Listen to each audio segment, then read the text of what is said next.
जय यीशु। इस 11वें रविवार में आप सबों का हार्दिक स्वागत है। हम 21वीं सदी में जीवन यापन कर रहे हैं और दुनिया इस ग्लोबलाइजेशन से बहुत ही ज़्यादा प्रभावित हुआ है और इस ग्लोबलाइजेशन में सब कुछ बहुत जल्दी जल्दी होता है और सब कोई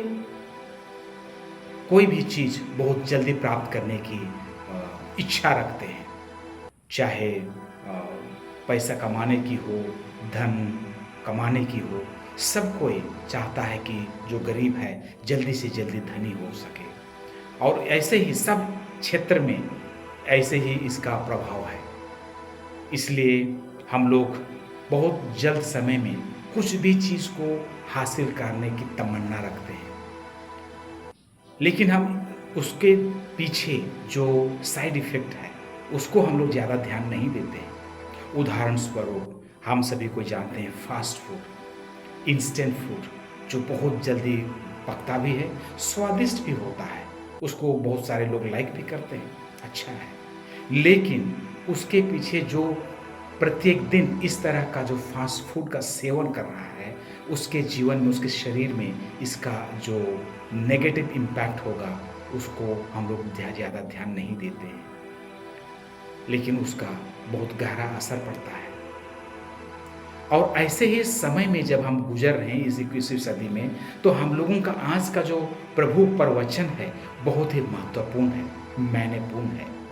विशेष करके आज का सुसमाचार में जो कहा गया है, एक बीज जो जमीन में गिरता है और कैसा वह अंकुर होके बड़ा होता है और वह बहुत बड़ा पेड़ बन जाता है और बड़ा पेड़ बनने के बाद में बहुत सारे पक्षी उसमें निवास करते हैं, बहुत सारे लोगों को छाया प्रदान करता है, लोगों के लिए ऑक्सीजन देता है। हम बहुत सारा चीज़ इसके बारे में बोल सकते हैं, लेकिन यह एक बीज का जो दृष्टांत है ये हम सबों के लिए बहुत ही महत्वपूर्ण है। इस समय को समझने के लिए यह बीज का जो दृष्टांत है ये बहुत ही सटीक होगा हमारे जीवन के लिए। यह बीज उस चीज़ का प्रतीक है कि हम जो किसान जो बोता है उसको समझ में नहीं आती कब वो उगता है, कब वो बड़ा होता है, लेकिन दिन प्रतिदिन वो देखता है कि उसमें नयापन आ रहा है, वो बढ़ रहा है, लेकिन उसको पता नहीं कब वह ज़मीन से ऊपर उठा या तो ज़मीन से बाहर निकला, उनको पता नहीं चलता है और उसको पहचानने की आवश्यकता भी नहीं होती है। उनको पता है कि ये बढ़ रहा है। यही चीज़ हमारे जीवन को भी जीवन में लागू करें भाइयों बहनों। कोई भी चीज़ हम जल्दी पाने की लालसा करेंगे तो शायद हम कहीं न कहीं बिखर जाएँगे।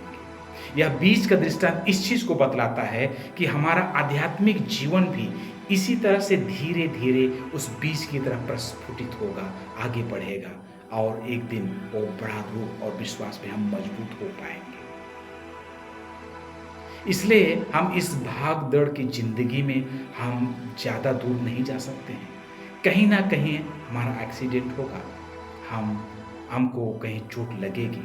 इसलिए उसमें विश्वास ना करके हम इस बीज के दृष्टांत में जो संदेश दिया गया है उसको हम अमल करने का प्रयास करें। हमारे पास कुछ दुख तकलीफ भी होंगी, समस्याएँ भी होंगी। हम उन सारी चीज़ों का निदान बहुत जल्द से जल्द पाना चाहते हैं, लेकिन प्रभु कहता है अपने वचनों के द्वारा धीरज रखो। इस बीज की तरह सीखो कि किस तरह से दूसरों को बिना बतलाए और दूसरों को बिना जाने वो कितना बड़ा हो जाता है। उसी तरह से हमारा विश्वास भी दिन प्रतिदिन आगे बढ़ना है और इसके द्वारा आज हमें प्रभु यह भी कह रहे हैं कि एक ख्रिस्ती होने के नाते आप कैसे दूसरों के लिए उस बीज की तरह नए जीवन का स्रोत बन पाओगे। जो दुखी हैं कैसे उन्हें आप उसके जीवन में मुस्कान ला पाओगे। इसके लिए आपको बहुत ज़्यादा पैसे की देने की आवश्यकता नहीं है, लेकिन उनके साथ रहने की आवश्यकता है, उनके सुख दुख को सुनने की आवश्यकता है और ऐसा करने से हम किसी के जीवन में नया जीवन ला सकते हैं। यही बीज बोने का जो दृष्टांत है इस चीज़ को बतलाता है।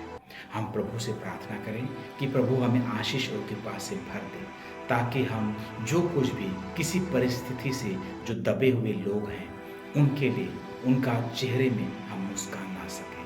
वही प्रभु का आशीष और कृपा हम प्रत्येक जन पर हो, ताकि हम ईश्वर के योग्य बेटे बेटियों की तरह दूसरों के जीवन में नयापन ला सकें, दूसरों के जीवन में पवित्रता ला सकें।